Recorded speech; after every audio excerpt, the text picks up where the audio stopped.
रत्नागिरी जिल्ह्यातील खेड शहरात पुन्हा एकदा पुराचे संकट घोंगावत आहे। गेल्या काही दिवसांपासून सुरू असलेल्या मुसळधार पावसामुळे जगबुडी नदीच्या पाणी पातळीत झपाट्याने वाढ झाली असून नदीने इशारा पातळी ओलांडत धोक्याच्या पातळीकडे वेगाने वाटचाल सुरू केली आहे। नदीची धोक्याची पातळी 7 मीटर असताना सध्या नदीची पातळी 6.5 मीटरपेक्षा अधिक झाल्याने कोणत्याही क्षणी शहरातील सखल भागात पुराचे पाणी शिरण्याची शक्यता व्यक्त केली जाते।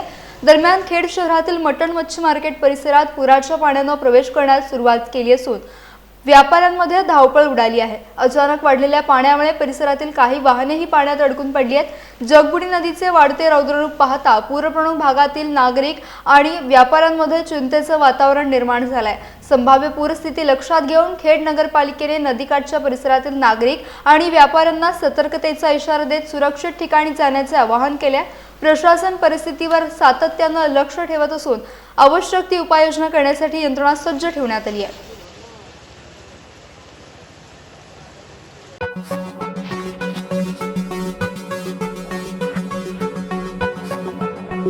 Thank you.